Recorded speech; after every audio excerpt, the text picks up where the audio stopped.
Bonjour à tous, bienvenue sur cette troisième édition des Mébinaires. Les Mébinaires, ce sont une série de webinaires qui ont été créés par le Monaco Economic Board afin de répondre ou de partager notre connaissance de l'univers d'après la crise du Covid-19. Alors aujourd'hui, ce troisième webinaire est consacré à la situation économique à Monaco avec Sophie Vincent et l'IMSEE en partenariat.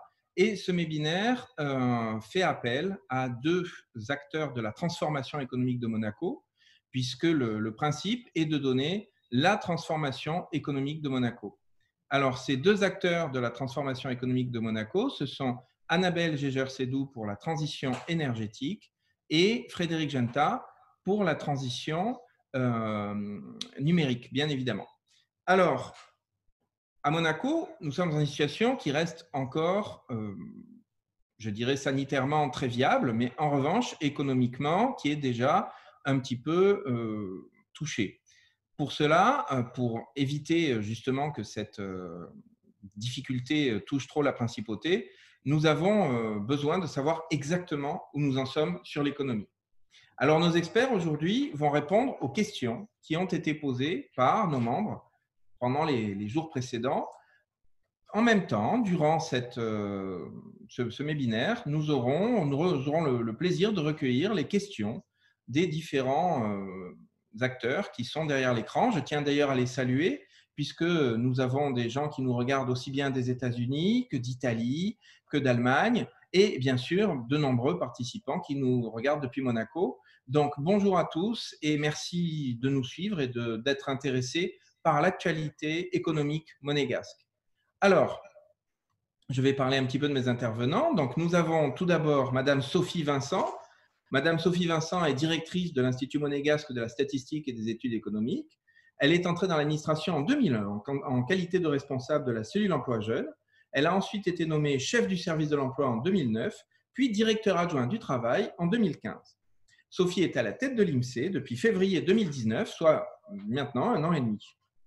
Elle va nous présenter rapidement les chiffres de 2019, puis elle se concentrera en particulier, bien sûr, sur les chiffres du premier trimestre 2020. Bonjour Sophie. Bonjour Guillaume. Nous avons... Merci. Pardon. Merci Sophie. Nous avons ensuite le plaisir et l'honneur d'avoir avec nous Madame Annabelle Gégère-Sédou, qui est la directrice de la mission pour la transition énergétique. Alors, Annabelle Gégère-Sédou, diplômée de sciences politiques à Paris 1 Sorbonne, est devenue au fil des années et des expériences une spécialiste des sujets environnementaux. Dans son parcours, elle a occupé des postes dans le secteur public comme dans le privé et l'associatif. La directrice du développement à la Fondation Nicolas Hulot pendant plusieurs années, elle a notamment organisé de grandes campagnes de mobilisation des acteurs. En région Provence-Alpes-Côte d'Azur, elle a été élue en charge des questions de biodiversité et a présidé l'Agence régionale pour l'environnement, qui accompagne les communes dans leur politique de développement durable. En novembre 2015, enfin, elle a été nommée personnalité qualifiée en matière d'environnement au Conseil économique, social et environnemental français. Annabelle Gégère-Sédou rejoint le gouvernement princier en septembre 2018 en qualité de directrice de la mission pour la transition énergétique de la principauté. Bonjour Annabelle. Bonjour Guillaume. Enfin, nous avons Monsieur Frédéric Genta, qui est le délégué interministériel chargé de la transition numérique. Frédéric Genta est le membre du gouvernement en charge de l'ensemble des sujets numériques de Monaco. Son rôle est de définir la stratégie de Monaco dans un monde numérique et de l'implémenter.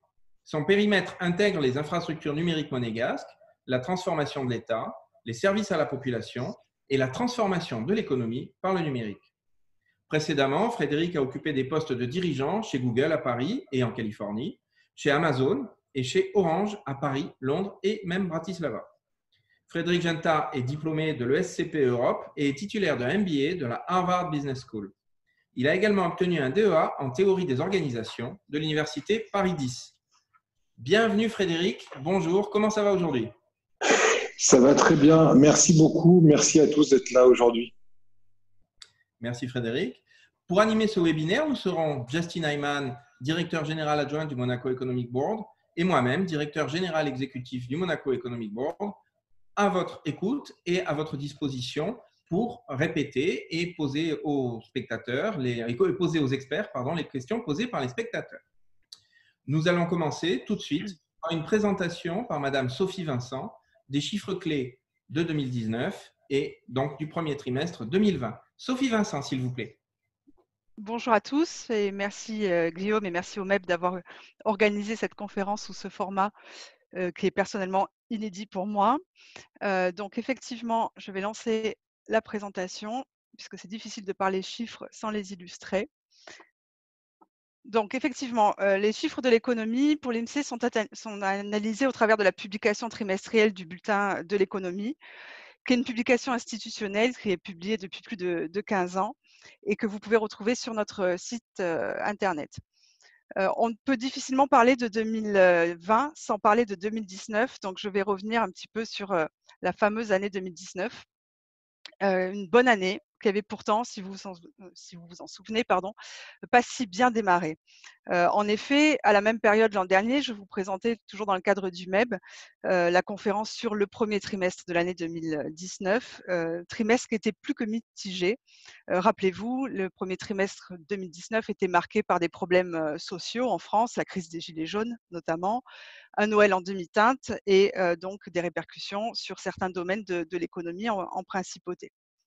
Ainsi, sur le premier trimestre 2019, on a enregistré une baisse de 7,2% du chiffre d'affaires par rapport au premier trimestre 2018, avec certains secteurs qui étaient en forte régression. L'emploi se maintenait, le tourisme était mitigé avec quand même moins de bonnes données, enfin moins d'escales au niveau donc des données en demi-teinte au niveau des croisières et une baisse assez importante au niveau de l'immobilier avec un marché des reventes immobilières en baisse de 15%, soit moins 8% en ce qui concernait le montant des transactions immobilières. Pour autant, malgré ce contexte, on constatait en fin d'année, donc quatrième trimestre 2019, des résultats et des indicateurs plus que positifs, avec même des états supérieurs à l'année 2018, qui avait elle-même enregistré de très bons résultats. Plus 1,1% de chiffre d'affaires, donc plus 162 millions d'euros chiffre d'affaires global de la principauté. C'est les 6 derniers mois de l'année qui rattrapaient les 6 premiers qui étaient largement en dessous des attentes. L'emploi, tout se maintenait, hein, plus 2,6% pour l'emploi du secteur privé, soit plus 1500 emplois à la fin du premier trimestre, 70 employeurs supplémentaires, plus 3,4% d'heures travaillées, plus 2% de création d'établissements, soit un solde positif de 362 établissements en principauté. Et puis des résultats également très corrects dans le tourisme, l'hôtellerie et l'immobilier avec 4,4% supplémentaires sur le montant des transactions qui avoisinaient les 3 milliards d'euros en fin d'année. Alors ça, c'est l'année 2019 qui était vraiment donc une très bonne année. Est-ce qu'on peut considérer que 2020 serait parti sous de bons auspices? Parlez-nous un petit peu, Sophie, donc de 2020. Alors, effectivement, 2020, son démarrage est bien évidemment freiné par l'imprévisible, hein. Personne n'aurait pu prévoir ce qui s'est passé. On est sur une crise sanitaire, donc impossible à anticiper. Les gouvernements, et notamment le gouvernement princier n'échappe pas à la règle, sont obligés de prendre des mesures pour endiguer cette crise sanitaire, des mesures de confinement qui entraînent la fermeture totale ou partielle de certaines activités économiques. Et donc, forcément, les tendances de ce premier trimestre 2020 doivent être mises en perspective avec ce contexte sanitaire et puis les conséquences économiques des mesures que l'on a été obligé de prendre pour endiguer cette épidémie. Donc, on va regarder les principaux indicateurs du premier trimestre 2020. Vous pourrez compléter cette lecture par la prise de connaissance sur notre site internet de l'ensemble du bulletin du trimestre.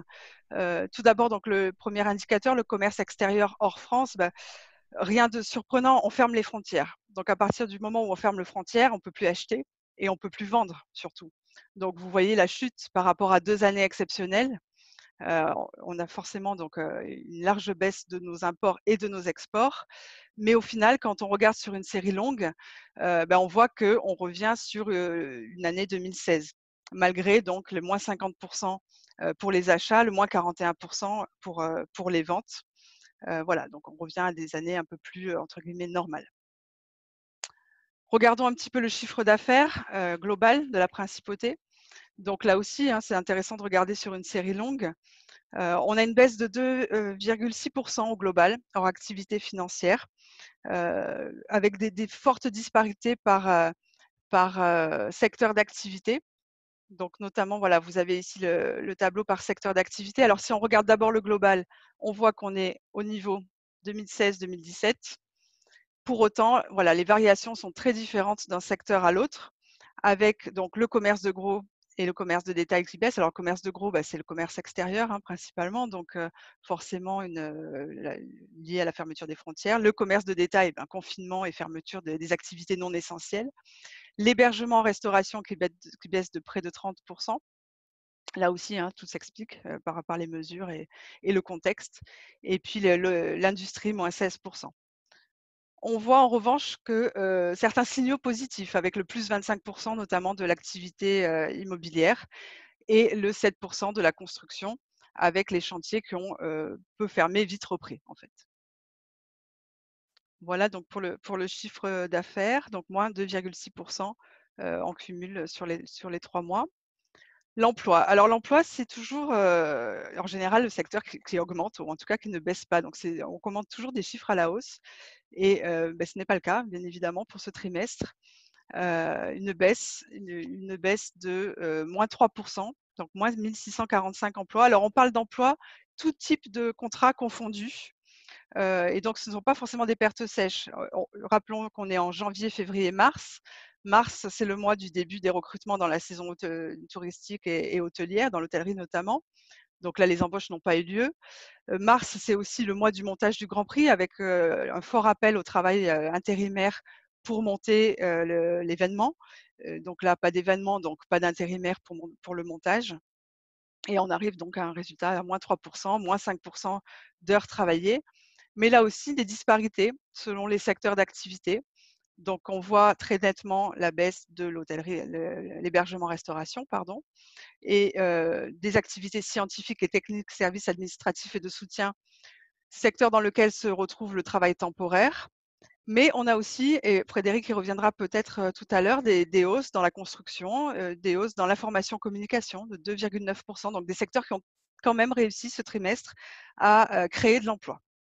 Donc un cumul de moins 3%, rappelons-le, au total. Mais encore une fois, rappelons le contexte et rappelons les disparités entre secteurs. Autre tendance que l'on regarde dans ces bulletins trimestriels, les créations, radiations d'établissements. Donc là, on s'est focalisé principalement sur les créations mensuelles d'établissements. Donc pour répondre à la remarque de Guillaume tout à l'heure, effectivement, janvier, on était plutôt bien parti puisqu'on avait plus de créations en janvier 2020 qu'en janvier 2019. Et puis on voit que février, la frilosité a créé un établissement, puisqu'on commence à connaître un petit peu le contexte mondial et ce qui se passe notamment dans certains pays. Et puis mars, les créations s'écroulent. Hein. On enregistre seulement 28 créations au mois de mars, contre 84 en mars 2019. Donc résultat global au niveau des créations, moins 31,3%. Mais parallèlement, on a moins de radiations aussi. On a moins 123 radiations ce trimestre 2020 contre 149 au premier trimestre 2019. Donc finalement, on est sur un solde positif de 37 créations d'établissements sur le premier trimestre contre 85 l'an dernier, avec là aussi des secteurs qui résistent, la construction, l'information-communication, et puis des secteurs qui souffrent, le commerce de gros, le commerce de détail. Un petit point sur l'hôtellerie et les croisières. Donc un taux d'occupation en baisse de 14,3%, moins 41,7% sur le seul mois de mars, alors que les 2 autres mois étaient stables. Donc forcément, hein, on est sur un mois de mars tronqué puisqu'on a fermé la plupart des établissements à partir de la mi-mars. Donc le mois de mars est amputé de moitié dans l'hôtellerie. Moins 18 772 arrivées personnes, ça représente environ moins 31 000 nuitées. Et une seule escale sur 5 au premier trimestre 2019, sachant que ce chiffre sera bien pire les autres trimestres, puisqu'on a annoncé que les croisières ne reprendraient qu'en mars 2021. Dernier point, les transports. donc l'héliport, hein, le transport hélicoptère. La ligne régulière a continué à fonctionner, mais a baissé la voilure, mais elle n'a jamais été fermée. Conséquence, moins 25% en nombre de mouvements et en nombre de passagers. Et on a regardé aussi les immatriculations de véhicules neufs, qui sont un bon indicateur de bonne santé économique, moins 11%, peu surprenant, les concessionnaires étaient fermés. Et le nombre de passages dans les parkings diminue aussi, lié au confinement et au télétravail. La lueur d'espoir, si j'osais dire, vient de l'immobilier pour ce trimestre.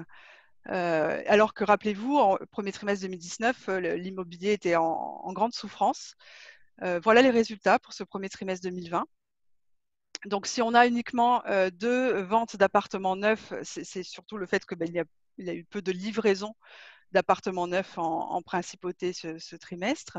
En revanche, si on regarde les reventes d'appartements, on a eu 101 transactions, une transaction par jour ce trimestre en moyenne. Donc, c'est un chiffre qu'il faut retenir parce qu'après, ça a des conséquences forcément sur les recettes de l'État, la TVA immobilière notamment, d'autant que si le montant des reventes augmente de 13,5%, celui du montant des transactions en valeur, on est à plus 3,5%. Alors voilà, pour ce premier trimestre 2020.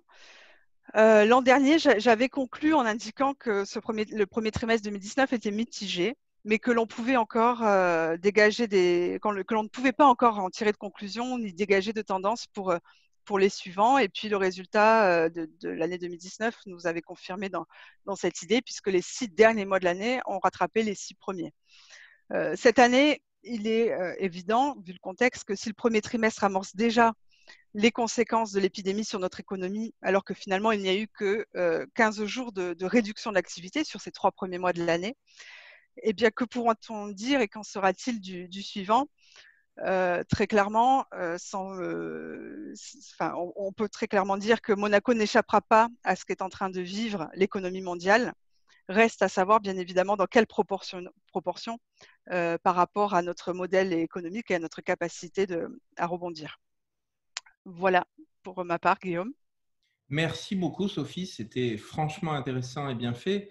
Ce qui est très intéressant sont les conclusions qu'on peut déjà tirer de ce premier trimestre, c'est-à-dire que la crise du Covid a frappé une économie qui était pourtant florissante, enfin qui était en plein essor. Donc ça, c'est déjà un élément très intéressant. Alors, merci pour tout. On peut évidemment maintenant attendre les chiffres du deuxième trimestre 2020 qui vont être probablement bien inférieurs puisque je vous rappelle que la crise du Covid a frappé à la fin du premier trimestre 2020 et a perduré, en tout cas le confinement et les premières mesures de déconfinement ont perduré durant l'ensemble du deuxième trimestre 2020 qui s'achève aujourd'hui. Donc, bien sûr, on va suivre avec attention la situation. Merci encore, Sophie. Vous restez bien sûr avec nous parce que nous aurons pas mal de questions à vous poser. Très bien. Et puis, en attendant, on va poser à nos experts un petit peu des questions. On a reçu, avec Justine Heimann, on a reçu un certain nombre de questions ici au même. Nous en avons trié une dizaine. Et cette dizaine de questions va être posée à nos experts. Alors, Justine, je vous laisse ouvrir le feu.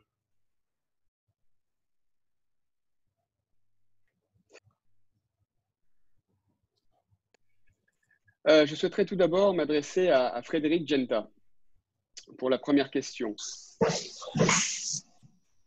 Oui, bonjour je tout suis le là. monde. Le numérique a joué un rôle majeur durant cette crise. Pouvez-vous nous détailler de quelle façon et dans quelle mesure cet outil s'est montré performant? Merci beaucoup, Justine.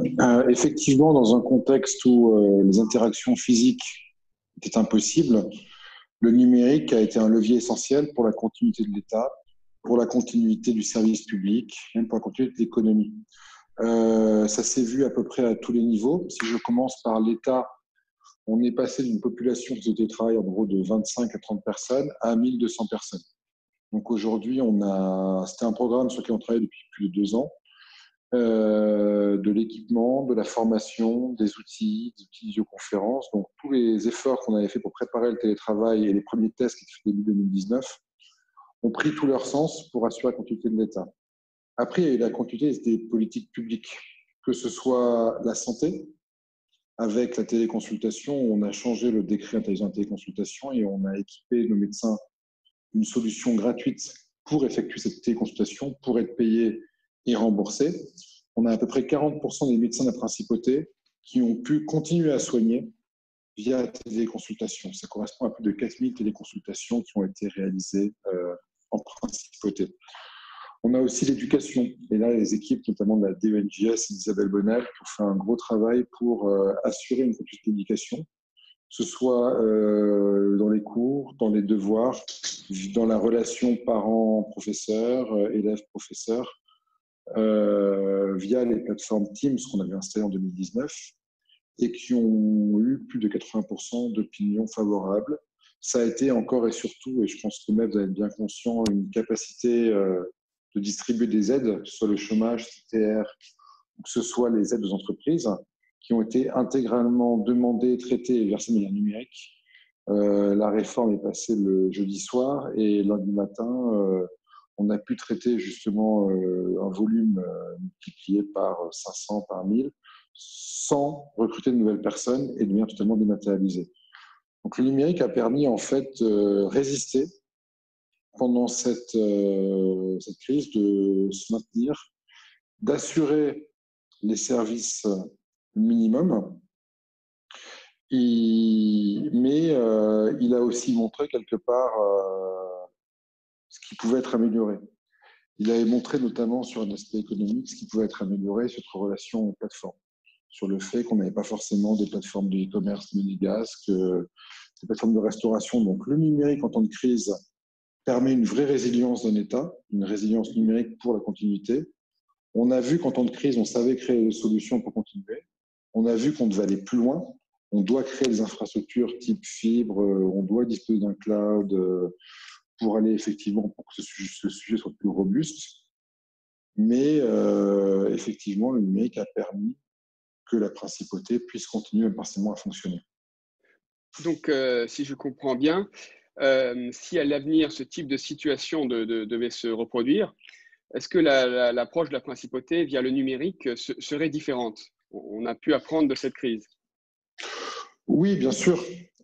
C'est une évidence qu'on doit faire mieux la prochaine fois. Ça a été d'une violence extrême. C'est-à-dire qu'en gros, les fonctionnaires, du jour au lendemain, les agents de l'État ont dû du jour au lendemain travailler différemment. C'est sûr que là, on va développer des outils pour que, par exemple, ce qu'on appelle le paraphage numérique, pour que 100% des échanges internes soient dématérialisés. Je parle de choses qui arriveraient d'ici la fin de l'année. On met en place des outils d'éducation pour que justement les tests, les contrôles, tous ces contrôles continus, tests et corrections puissent se faire de manière digitalisée et parfois automatisée. Donc, c'est sûr qu'il y a encore beaucoup de choses à construire, mais moi je différencierais deux choses. La première, c'est les infrastructures qui prennent du temps et qu'on doit construire plus que jamais. Ça veut dire l'équipement des élèves et des professeurs en plateforme et outils numériques. Ça veut dire un cloud pour avoir l'ensemble de nos données disponibles facilement, l'ensemble des logiciels, des outils informatiques facilement, pouvoir avoir des solutions dédiées au Covid très facilement accessibles à tous. Ça veut dire de la fibre. Aujourd'hui, on manque effectivement de puissance de réseau et notamment de la fibre. Donc, ça veut dire développer un plan fibre. Ça veut dire aussi, lorsque les terminaux seront bons, pouvoir bénéficier potentiellement de la 5G. Donc, on a beaucoup de sujets d'infrastructure qui vont arriver entre 2020 et 2021 et sur lesquels on travaille. Et puis après, l'autre aspect qui est essentiel, sur lequel on a appris et on va accélérer, c'est l'aspect écosystémique. Je vous ai parlé de la santé, une plateforme santé qui permettrait de prendre des rendez-vous en ligne, d'avoir une téléconsultation de manière uniforme serait pratique. L'accès aux données par une messagerie sécurisée entre médecins serait essentiel. Également, pour l'environnement économique, on est au MEB, tout ce qui est lié à la signature électronique, au cachet numérique, les OS sont passés. Donc maintenant, le secteur privé a s'emparé de cette solution et va commencer à offrir des solutions de signature de cachet pour l'entreprise. Donc tout cet écosystème doit avancer. On ne fera pas non plus l'économie d'une meilleure formation des professionnels, de nos acteurs économiques, au numérique, aux plateformes. Et donc ça, on y réfléchit aussi beaucoup parce qu'il y avait effectivement de quoi on disposait numériquement et jusqu'où est de la maîtrise. On a créé des bases qui sont bonnes, qui sont, je pense, aujourd'hui insuffisantes. Donc, on va s'atteler à développer les infrastructures, à créer un meilleur écosystème et surtout à faire que la population monégasque, qu'elle soit dans le public ou dans le privé, la maîtrise mieux par des formations. Merci Frédéric. Guillaume, vous avez, je crois, une passion pour l'environnement, donc je vous laisse le soin de poser la prochaine question. Absolument, Justin. Et puis, j'ai le plaisir de voir que cette passion pour l'environnement est en train de devenir une passion partagée par beaucoup de monde sur toute la planète, donc tous les jours plus d'ailleurs. Donc, je suis très content de poser cette question à Annabelle Géger-Sédou, que je remercie de nous avoir rejoints et qui pourrait peut-être nous dire quels sont les secteurs, quelles sont les opportunités économiques que pourraient apporter pour nos entreprises les enjeux de la transition écologique à Monaco. Merci Guillaume. Vous m'entendez? Ces opportunités, elles sont nombreuses. Entre 2000 et 2018, au sein de l'Union européenne, le taux de croissance de l'économie verte a été 7 fois supérieur au reste de l'économie. La transition écologique, elle est chiffrée à 26 000 milliards de dollars et 65 millions d'emplois d'ici 2030 au niveau mondial, si l'on écoute la Commission mondiale pour l'économie et le climat. Au-delà de ces chiffres, le constat qui s'impose de manière de plus en plus évidente, me semble-t-il, c'est bien que résoudre les enjeux climatiques au niveau global, au niveau d'un pays, au niveau d'une entreprise, c'est prévoir l'avenir. C'est s'assurer d'une économie qui fonctionnera encore dans 30 ans. Une économie, comme le disait Frédéric tout à l'heure, et j'aime beaucoup ce mot, il me paraît indispensable, une économie résiliente, c'est-à-dire capable de faire face avec succès aux crises à venir. Donc, c'est donc aussi limiter les risques. Et les risques environnementaux trustent aujourd'hui de plus en plus le classement des risques perçus dans l'entreprise. J'imagine que vous avez en tête la disponibilité des ressources, le coût de l'énergie, la réglementation carbone, les réglementations sur la biodiversité, etc.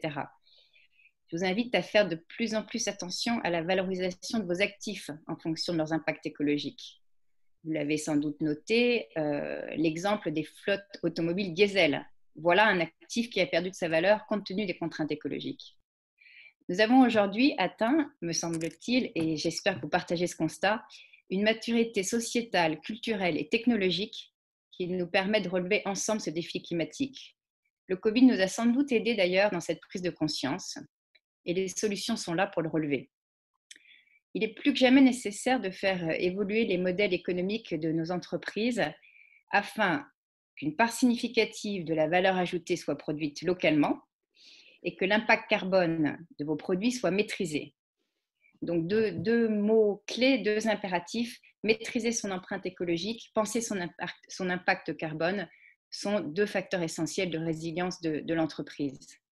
Je donnerai un tout petit exemple très, très significatif. Je discutais avec une jeune entreprise au sein de Monaco Tech qui n'avait pas pris en compte l'impact carbone de son projet, pourtant lié à la mobilité.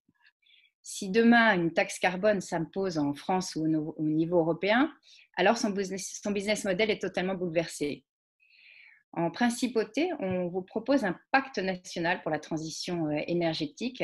Si je vous en parle, ce n'est pas que pour en faire sa promotion et vous inviter à le signer, entreprise de la principauté, mais c'est pour vous dire qu'on vous propose une démarche de progrès, un cadre pour vous accompagner dans cette transition écologique et énergétique sur les 3 secteurs émetteurs de gaz à effet de serre que sont l'énergie, la mobilité et les déchets. Le pacte vous propose des actions concrètes à mettre en place visant à aider les entreprises à réduire leur impact carbone. Les opportunités à saisir sont aussi celles d'une demande qui évolue largement. Guillaume Rose l'a dit tout à l'heure, cette préoccupation écologique se diffuse à une vitesse grand V et consommer local, faire le choix des emballages durables, se mouvoir autrement, se chauffer autrement, sont autant de comportements qui doivent être pris en compte par les entreprises et bien sûr idéalement anticipés.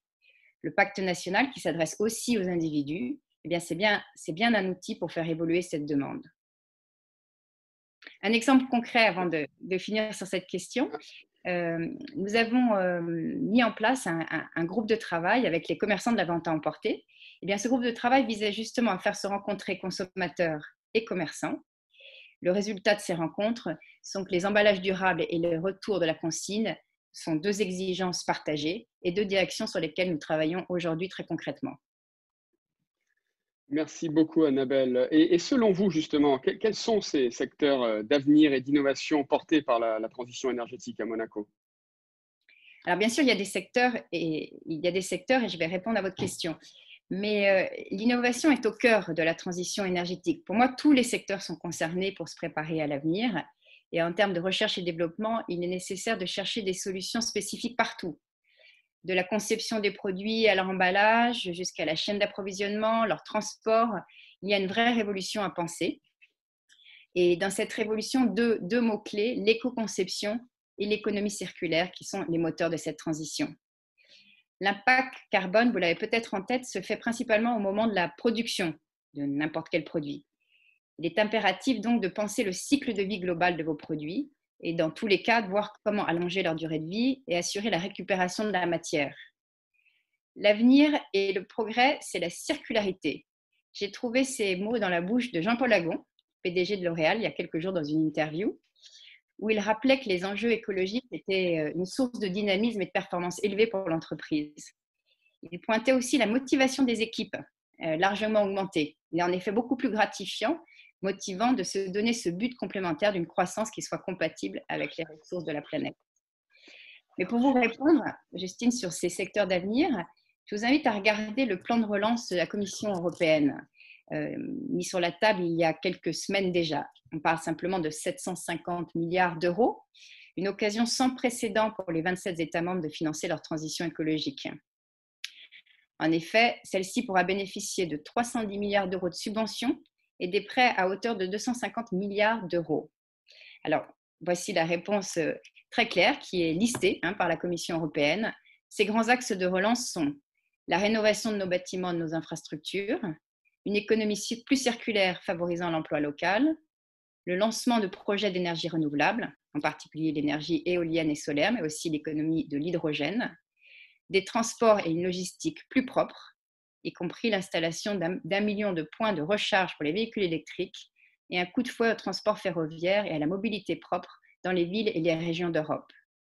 Je finirai en zoomant sur la mobilité parce qu'il n'a échappé à personne que le dynamisme de ce secteur. L'offre en véhicules électriques s'est largement étoffée. D'autant, rappelons-le, que les constructeurs ont des obligations au niveau européen. Faire tomber leurs émissions de CO2 sous le seuil moyen des 95 grammes par kilomètre, sur 95% de leur flotte en 2020, 100% en 2021. Donc l'offre explose d'un côté, la demande suit. Les immatriculations de véhicules électriques rechargeables ont augmenté de 61% en mai 2020 par rapport à mai 2019. Peut-être moins visible, mais tout aussi stratégique pour Monaco, celle du yachting de luxe. Il y a quelques jours, une entreprise monégasque signait le pacte national, il s'agit de Fraser. Mais ce qui m'intéresse, c'est qu'elle m'a appris 3 faits significatifs sur cette économie du yachting. L'Organisation internationale du maritime s'est donné des objectifs carbone ambitieux pour ce secteur d'ici 2030, déclinés après année. Les banques exigent pour les financer des bateaux qui répondent aux exigences environnementales. Et certains chantiers ont d'ores et déjà annoncé qu'ils n'offriront plus de moteurs thermiques. Démonstration est encore ici faite d'une accélération de la transition énergétique. Enfin, un secteur clé de l'économie monégasque, le bâtiment. Là aussi, on assiste à une pleine révolution. Déconstruction, reconstruction, rénovation thermique, intégration des écomatériaux, bâtiments intelligents et connectés. Ce secteur est en plein boom. Et il est urgent d'apprendre à reconstruire à partir de matériaux existants. On en revient au maître mot de l'éco-conception et de la prise en compte du cycle de vie de nos productions. Merci beaucoup, Annabelle. Merci pour ces excellentes nouvelles. Il faut bien en convenir. Il semblerait que l'heure soit à la transition énergétique, l'heure soit aussi à la conscience environnementale sur tous les plans. Et c'est certainement un des moteurs de l'économie, de la croissance de l'économie à venir. Alors, il me reste, je dirais, à poser une question un petit peu similaire à Frédéric Genta. Dans ce monde de post-confinement, dans ce monde de l'après-Covid, quelle est la place de l'opinion publique? Dans l'opinion publique, quelle est la place du numérique? Est-ce que le numérique a percé encore plus qu'avant grâce, bon, entre guillemets grâce, mais en tout cas en raison de cette épidémie et des événements terribles qui se sont produits. Frédéric.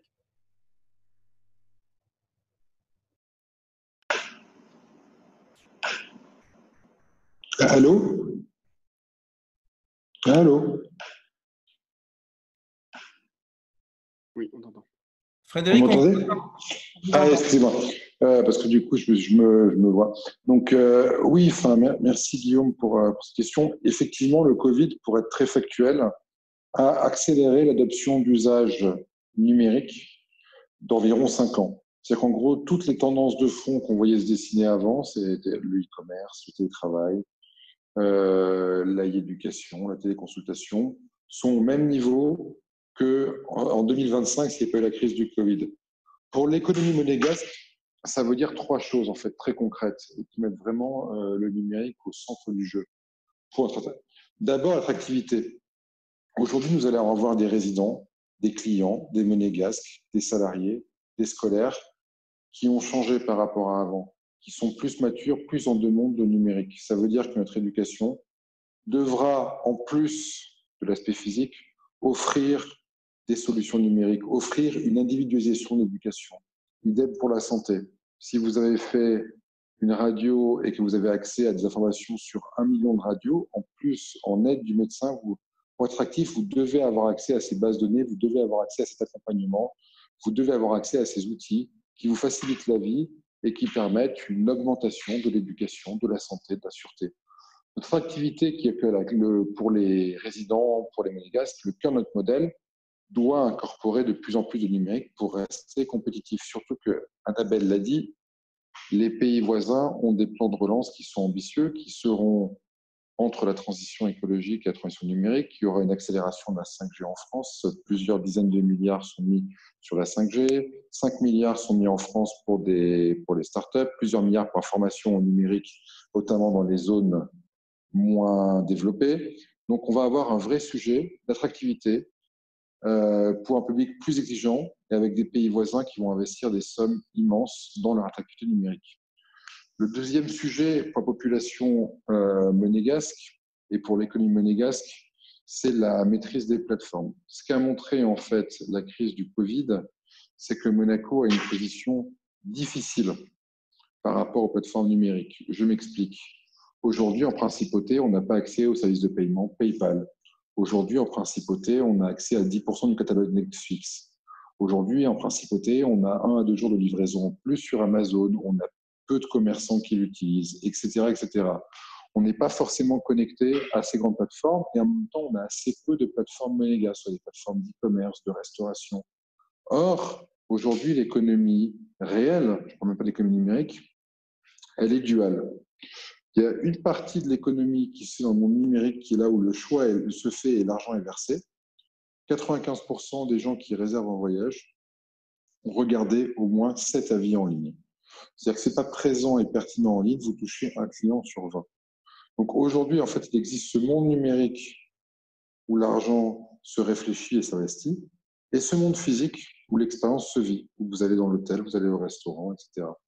Et donc là, on a un vrai sujet pour aider notre économie locale, qui est comment je m'assure des meilleurs partenariats, c'était un peu le sens du voyage du souverain en Californie, partenariat avec Google, et comment je crée des plateformes monégasques pour le e-commerce, pour la restauration, et comment surtout je forme les commerçants, les patrons de PME à ces outils pour qu'ils puissent les utiliser.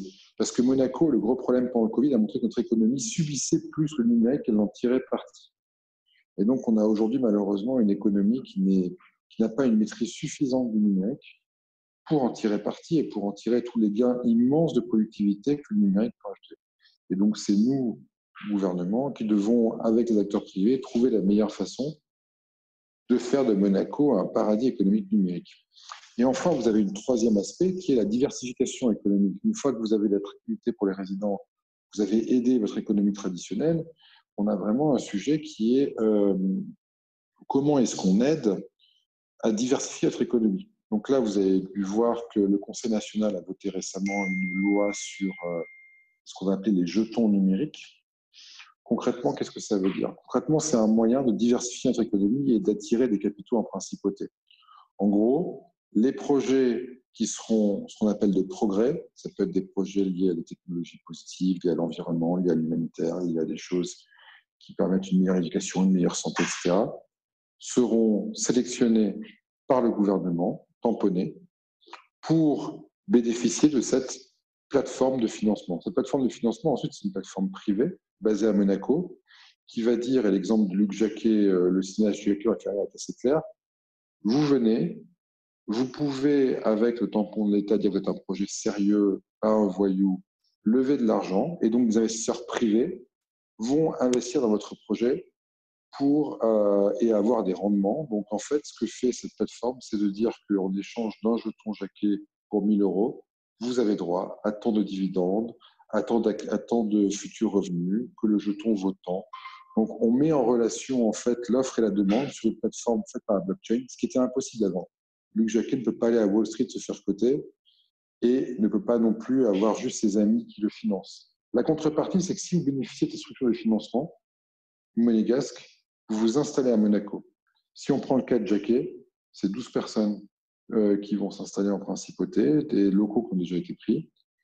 Notre ambition avec cette plateforme qu'on va donc de financement, c'est d'attirer 10 à 12 entreprises par an et 150 à 200 millions d'argent du privé dans l'économie monégasque par ce procédé.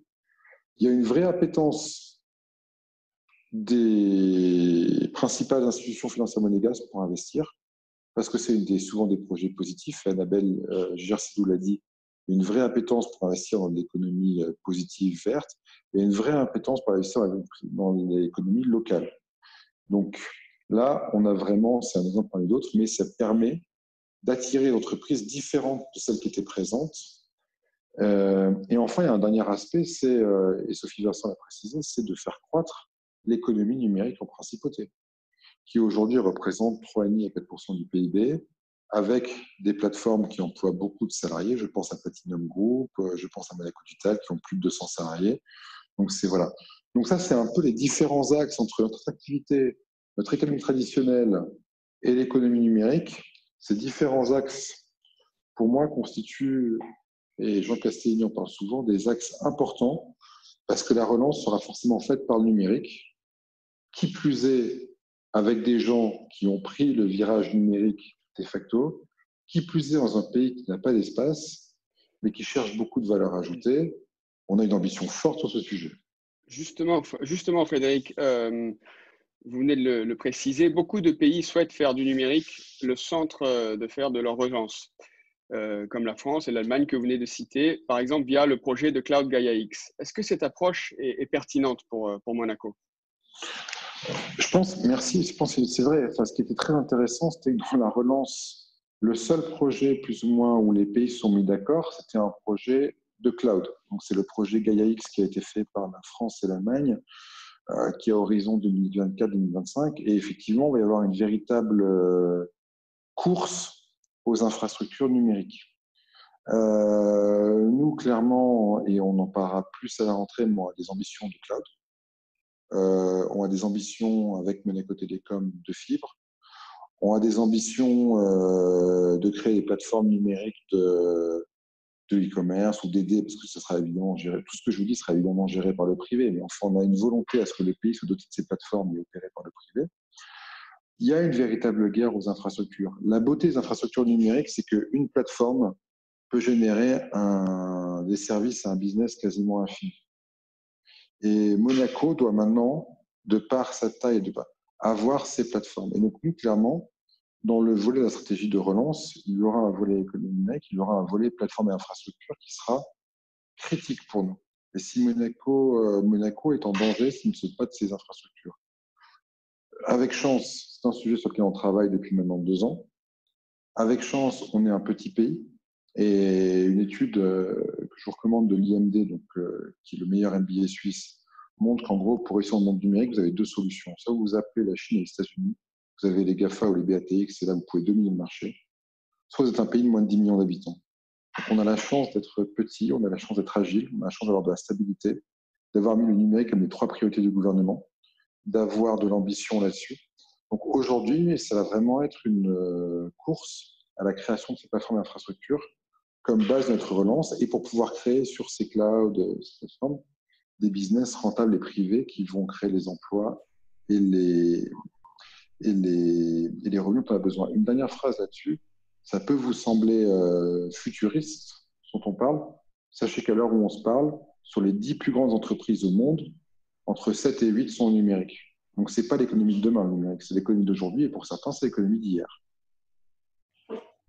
Merci Frédéric, parce que ce sont des explications qui sont exactement celles que nous attendions, c'est-à-dire qu'il est bien question d'une ère économique numérique dans laquelle nous sommes rentrés et pas nous considérons rentrer. Alors, dans la même veine, mais plutôt du côté d'Annabelle Gégère-Sédou, je voudrais poser quelques questions que nous avons reçues. Ils sont très proches les unes des autres. Alors, Annabelle, je me permettrai de poser, ce sont 3 questions que je vais vous énumérer, mais évidemment, la réponse est complètement similaire. Donc, la première qui résume un petit peu le tout, c'est quelle est la politique du gouvernement pour encourager la transition énergétique de notre économie? Et puis, la réglementation monégasque oblige-t-elle déjà ou envisage-t-elle d'obliger les nouvelles constructions à intégrer une production d'énergie renouvelable, quelle que puisse être la forme de cette énergie renouvelable? Et enfin, la troisième et dernière question dans la même veine, le domaine des énergies renouvelables peut-il être un secteur qui se développe depuis Monaco en termes de création d'entreprises? Et dans ce cas, sous quelle forme? Merci Annabelle. Merci Guillaume. Alors, je vais répondre sur cette politique du gouvernement, puis avec des focus sur chacune des questions, des sous-questions posées. La politique du gouvernement de transition énergétique, elle est en fait très pragmatique. Elle est directement liée à nos 3 secteurs les plus émetteurs de gaz à effet de serre, que sont la mobilité, les déchets et l'énergie du bâtiment. On est à peu près à un tiers de ces émissions de CO2 au niveau national. Donc, sur la mobilité, j'espère qu'il n'aura échappé à aucun résident ou travailleur en principauté que l'on a mis en place un dispositif particulièrement incitatif en faveur de l'électromobilité. Depuis 1994, déjà, le gouvernement octroie une prime à l'achat. Les véhicules électriques bénéficient de la recharge gratuite dans les parkings publics et nous continuons de développer les bornes de recharge, d'un prix avantageux sur l'abonnement stationnement, la gratuité de l'estampille annuelle d'immatriculation. Bref, autant de facilités qui font qu'aujourd'hui, on en est à 6% de notre parc de véhicules qui est en électrique, ce qui est tout à fait significatif comparé à aux pays voisins. Donc ça, c'est pour l'électromobilité. Bien sûr, l'autre volet de la mobilité, c'est le développement des mobilités douces. Et il n'aura sans doute pas échappé non plus à toute personne se promenant dans Monaco ces derniers jours qu'au-delà du succès des monabikes mises à disposition de tous et dont les stations se multiplient, eh bien des voies vélos ou des parcours vélos se destinent dans la ville pour faciliter et surtout sécuriser les usagers. Sur les bâtiments, et donc ça me permettra de répondre à la sous-question sur les exigences réglementaires. Oui, au cœur de cette politique pour une sobriété et une efficacité énergétique de nos bâtiments, il y a une nouvelle réglementation énergétique depuis juillet 2018 qui est très volontaire, avec en tout premier lieu la fin du fioul en 2022 pour chauffer nos bâtiments, un label de performance énergétique spécifique à Monaco, l'obligation de réaliser des audits de chaque bâtiment d'ici 2022 et bien sûr des exigences minimales d'intégration d'énergie renouvelable dans les constructions neuves et dans les rénovations si elles s'y prêtent. Donc évidemment que le développement des énergies renouvelables fait partie des exigences de la construction des bâtiments aujourd'hui. Pour rendre tout cela cohérent, on a lancé une démarche qui s'appelle Bâtiment durable méditerranéen de Monaco pour accompagner l'ensemble des acteurs du bâtiment en favorisant les échanges de bonnes pratiques entre eux. Et sachez, je pense que c'est tout à fait original comme démarche à Monaco, que c'est une démarche très collective et participative puisque ce sont les acteurs du bâtiment eux-mêmes, tous confondus, architectes, promoteurs, constructeurs, bureaux d'études, etc., maîtres d'œuvre, qui ont défini ensemble leurs ambitions à travers un référentiel et qui couvrent tous ces champs de l'énergie, du développement des énergies renouvelables, mais aussi de la santé, du confort de vie dans le bâtiment, de la prise en compte de la biodiversité et bien d'autres sujets encore. Sur le déchet, donc le troisième volet, nous avons là aussi une volonté politique clairement exprimée, puisque au-delà du tri des déchets, vous l'aurez compris, j'espère, dans mon propos liminaire sur l'éco-conception et l'économie circulaire, notre conviction, c'est qu'il ne s'agit plus simplement de trier nos déchets, il faut vraiment les réduire à la source. C'est un impératif. Et parmi ces déchets, on a aujourd'hui une bête noire qui n'a échappé à personne. Ce sont les plastiques à usage unique, puisqu'ils représentent 11% des tonnages incinérés, ceux qui ne sont pas triés, mais 80% non, donc de nos émissions de gaz à effet de serre issues de l'incinération. Voilà, donc un double problème. Non seulement ils polluent nos océans, c'est la principale source de pollution de nos océans sous forme de microparticules, mais en plus ils sont émetteurs de gaz à effet de serre quand ils ne sont pas triés et incinérés. D'où les interdictions successives sur ces sujets. Bien Merci. sûr. Ah oui, pardon, juste sur les énergies renouvelables, puisque c'était la sous-question. Évidemment, on ne peut pas parler de transition énergétique sans parler de développement des énergies renouvelables. On focalise sur 2 énergies qui sont à notre disposition gratuitement et à portée de main en principauté. Ce sont le soleil et la mer. Donc le soleil, on s'appuie sur un dispositif complet qu'on met à votre disposition, un cadastre solaire, des subventions à la production qui sont très incitatives et la réglementation énergétique dont je vous parlais tout à l'heure.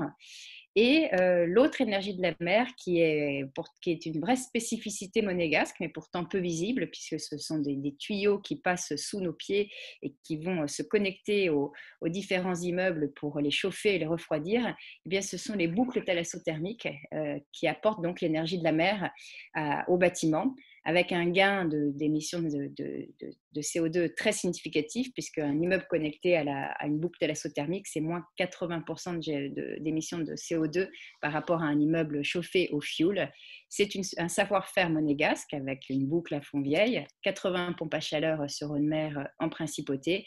Et aujourd'hui, nous développons 2 nouveaux réseaux, un à la Condamine et un au Larvoto. Donc, une infrastructure très ambitieuse pour l'avenir de Monaco.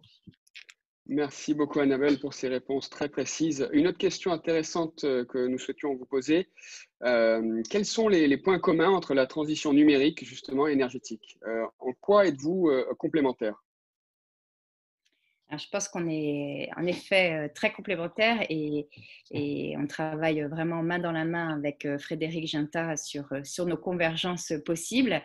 Alors déjà, il y en a une qui m'a sauté aux yeux là, dans le discours de Frédéric tout à l'heure, et ce que j'essayais aussi de vous dire, c'est que finalement, la transition énergétique, elle est aussi transformante pour l'entreprise que celle du numérique. Et ça, c'est vraiment intéressant d'avoir ça en tête. Mais le numérique est pourvoyeur de nombreuses solutions permettant de moins consommer d'énergie, des réseaux plus intelligents, des services dématérialisés, des déplacements réduits. C'est intéressant, Frédéric l'a dit tout à l'heure, mais vous l'avez tout. Enfin, pour moi, qui suis dans l'environnement depuis plusieurs années, cette satisfaction d'avoir franchi un pas de géant. Il faut bien que ce Covid nous ait apporté aussi quelques satisfactions. Eh bien, on a franchi vraiment un pas de géant dans notre conviction que l'on pouvait faire du télétravail. Je pense qu'on l'a tous compris. Il ne s'agit pas du tout d'en faire à 100%, mais d'en faire de façon raisonnable, et surtout pour ceux qui ont des déplacements lourds. Les services dématérialisés ont franchi un gap phénoménal. Frédéric l'a dit, dans l'administration, on a fait là aussi un pas de géant, et c'est notamment grâce à toutes les facilités que l'administration numérique a mis à notre disposition qu'on a pu le faire. L'autre sujet sur lequel la convergence est vraiment très importante, c'est ce qu'on appellera peut-être tous les deux la Smart City, qui illustre cette convergence. La ville intelligente, ce sont des bâtiments connectés moins énergivores, c'est un pilotage intelligent des consommations de fluides, gaz, eau, électricité, c'est des réseaux de transport connectés, c'est un éclairage intelligent, des capteurs d'air et de bruit, autant de facilités numériques qui nous permettent de mieux maîtriser l'énergie de nos bâtiments.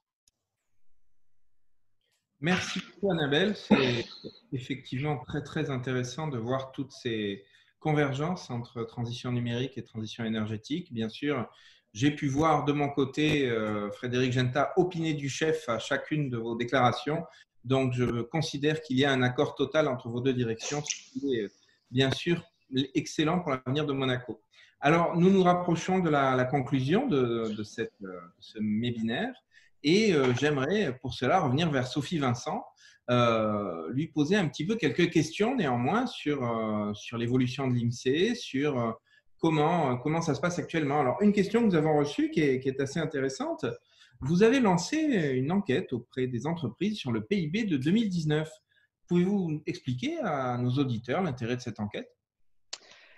Oui, merci pour la question. Donc effectivement, chaque année, on enquête les agents économiques de la principauté pour l'enquête PIB. C'est la seule enquête obligatoire de la principauté.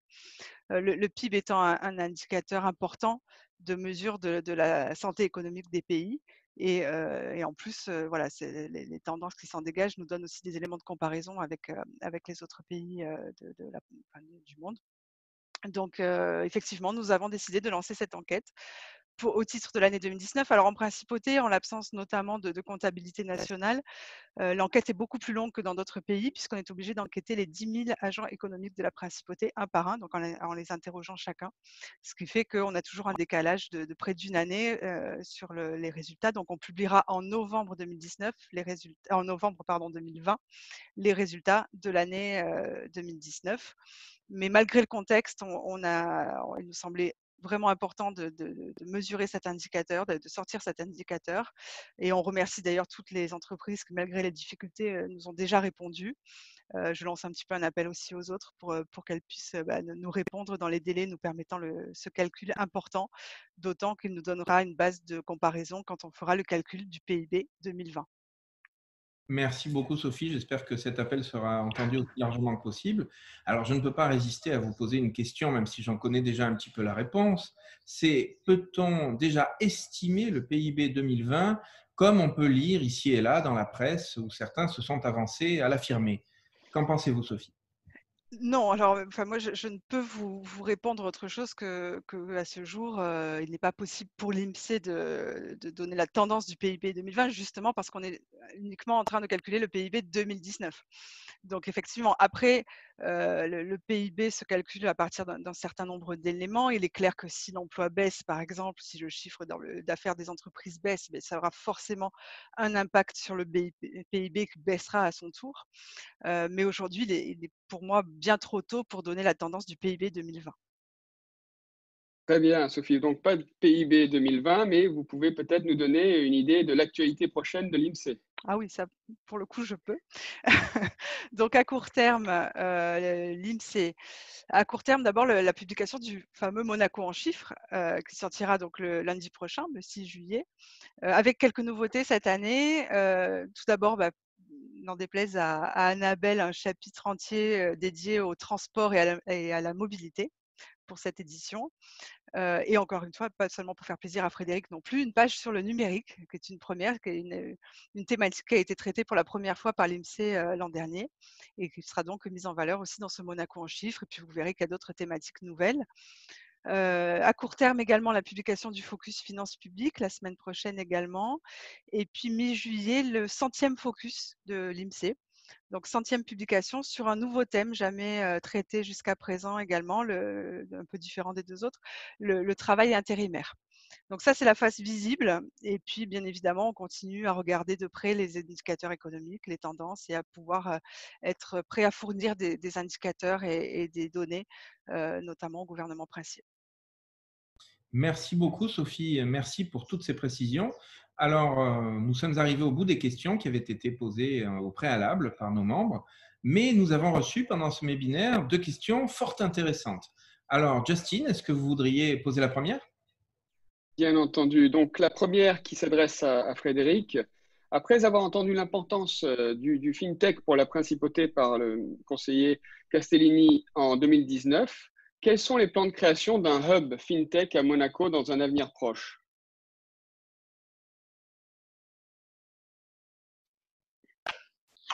Alors, je ne sais pas s'il faut parler de hub FinTech à Monaco aujourd'hui.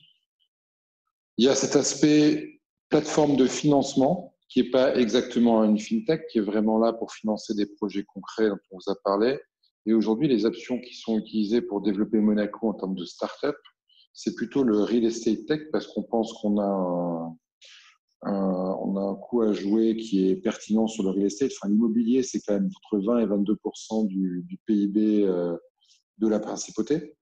Donc aujourd'hui, voilà, aujourd'hui, le numérique, il va servir pour ramener des entreprises différentes. Il va servir pour nous aider à mieux aider nos entreprises actuelles. Être un pôle fintech me paraît assez compliqué. Être une funding nation, c'est-à-dire un endroit où l'innovation se finance, oui. Avoir des fonds tech qui se lancent à Monaco, oui. C'est pour ça qu'on a lancé le Private Equity Act en début d'année avec le département des finances. Mais la fintech, on a quand même beaucoup de sujets régulatoires. Et nous, aujourd'hui, on mise sur la plateforme de financement pour attirer des entreprises bénéfiques. On mise sur des fonds, notamment private equity ou des fonds d'investissement tech, parce qu'on pense que notre fiscalité, notamment sur les résidents, est extrêmement pertinente pour des petits fonds, pour un nombre limité de partenaires. Et on mise enfin sur le real estate tech, parce qu'on pense qu'on a aujourd'hui un centre d'excellence qui est l'immobilier. On a un marché qui est exceptionnel. Et là, on peut vraiment attirer les entreprises avec le marché local. Donc, après, il faut que je reboucle avec Jean Castellini, mais moi, les dernières discussions qu'on a eues tous les deux, je n'avais pas compris qu'on devait être une vocation de fintech. Ça me paraît extrêmement complexe en termes de régulation et surtout, on arrive un peu après la bataille. Donc, moi, aujourd'hui, c'est trois aspects-là sur lesquels on mise: real estate tech, plateforme de financement et fonds d'investissement pour diversifier notre économie à la place monégasque. Merci beaucoup, Frédéric. C'est une réponse assez claire, je pense, mais c'est une question qui a eu le mérite d'être posée. Alors, nous avons reçu une deuxième question qui est tout à fait intéressante, puisque nos membres et les gens qui nous suivent sont assez intéressés précisément par la façon dont se croisent et s'entrecroisent transition énergétique et transition numérique. Alors, cette question, j'ai envie de la poser à Frédéric Genta de nouveau, puisque tout à l'heure, Annabelle Géger-Pédou nous a expliqué en quoi nous avions des points communs. Et là, Frédéric Genta, je vous pose cette question-là. Est-ce que vous avez inclus la composante énergétique dans le projet de digitalisation de la principauté et du programme Monaco Extended? Et enfin, à combien l'impact énergétique est estimé et prenez-vous en compte ce paramètre dans les choix réalisés? Frédéric? Oui, donc une question facile pour finir, c'est parfait. Non, plus sérieusement, bien sûr, enfin déjà avant tout, le numérique, je vais juste faire une digression, le numérique n'est ni bien ni mal en lui-même. C'est un outil extrêmement puissant et dans un monde numérique, et chaque pays doit voir quelle option est dans le numérique, comment il l'utilise, cet outil qui est essentiel pour la croissance. Nous, on a fait le choix en principauté d'avoir un numérique responsable, basé sur la sécurité et responsable pour l'environnement. Donc, quelque part, pour nous, la transition écologique est un cadre d'action pour le numérique. C'est-à-dire qu'en gros, quand on fait un projet numérique, on a la composante, évidemment, quand c'est économique, rentabilité, quand c'est un service serviciel, expérience pour le client, et après, on a une dimension qui est sécuritaire, qui est privacy, donc pour tout ce qui est donné, et qui est environnementale. Et à chaque fois, on travaille avec la MSN, la CCIN et la MTE notamment pour avancer là-dessus. Donc oui, aujourd'hui, et c'est ce qu'on travaille dans nos appels d'offres, la dimension environnementale est et sera d'autant plus pris en compte pour les choix. Ce qui ne veut pas dire que ce sera le seul critère non plus, mais ça rentrera dans les choix de scoring. Les choix qu'on va faire, par exemple, on parlait du cloud tout à l'heure, il faut savoir qu'un cloud économise énormément d'énergie. Alors, ce qu'on nous avait dit lorsqu'on était en Californie, c'était entre 60 et 70% par rapport à avoir une installation numérique dans chaque entreprise. La centralisée économise beaucoup d'énergie. et le faire à la technologie moderne, comme une voiture qui consomme moins plus elle est moderne, c'est pareil pour l'énergie. Donc, on a un vrai sujet qu'on traite en binôme avec Annabelle Gersedou, c'est nos engagements, nos appels d'offres pour faire du numérique à Monaco un numérique responsable. Après, il y a un autre aspect qui est le numérique au service de l'environnement. Et donc là, on a des projets qu'on présentera à la rentrée qui est au contraire une nouvelle thématique qu'on a créée, en plus de l'éducation, de la santé, de l'économie, des infrastructures d'administration, qui est le numérique pour faciliter les projets Annabelle, qui est le numérique qui permet effectivement, par sa puissance, de traiter des sujets environnementaux, de traiter des sujets d'économie circulaire. Donc il y a vraiment deux aspects. Aujourd'hui, pour nous, c'est une des 3 variables qu'on s'impose pour un numérique responsable, avec la sécurité et la sûreté des données. Et en même temps, on a 2 projets qu'on annoncera d'ici la fin de l'année avec Annabelle pour un numérique au service de l'environnement. Oui, bien sûr, les deux sont liés. Et objectivement, je finirai juste là-dessus, Guillaume. J'avais beaucoup aimé l'analyse de l'OCDE et de Laurence Boone qui dit qu'aujourd'hui, un chef d'État a 2 sujets prioritaires lorsqu'il regarde, et à l'aune duquel il doit prendre toutes les questions stratégiques. C'est comment je réussis dans un monde qui est devenu numérique et comment je fais pour que ce soit compatible avec les intérêts de la planète. Et donc, on est vraiment au cœur de la grille de lecture d'absolument tous les sujets. Dans un monde devenu numérique, et dans un monde qui est unique et donc on doit préserver. Merci Frédéric, c'est vraiment sur cette parole qu'on va conclure ce webinaire et je suis très content de la qualité des intervenants que j'ai entendus aujourd'hui. Donc je tiens à vous remercier tous les 3, Annabelle Gersedou, Sophie Vincent, Frédéric Genta, pour avoir participé à ce webinaire avec autant d'engagement, de sincérité et puis avec beaucoup de fond. Alors, je tiens à rappeler à nos membres et à tous ceux qui nous suivent que ce webinaire sera disponible quand ils le souhaitent sur notre site internet. Et puis, nous allons envoyer à tous les membres un rappel de ce webinaire pour ceux qui n'ont pas pu le suivre en direct. Je vous remercie beaucoup d'avoir été avec nous pendant tout ce temps. Et puis, je vous donne rendez-vous à notre prochain webinaire consacré aux énergies renouvelables, à l'énergie de manière générale, l'énergie en principauté. Nous aurons un panel extrêmement intéressant avec la Fondation Albert II, avec aussi Éric Villalonga, le patron de la Chambre des énergies renouvelables. Nous aurons aussi Thomas Battaglione et Mirko Albisetti qui seront présents. Thomas Battaglione, bien sûr, le directeur de la SMEG, et Mirko Albisetti qui a des choses extrêmement intéressantes à nous donner en termes d'énergie. Voilà, merci beaucoup de nous avoir suivis et je vous souhaite une excellente soirée à tous. Merci encore à nos intervenants et à très bientôt.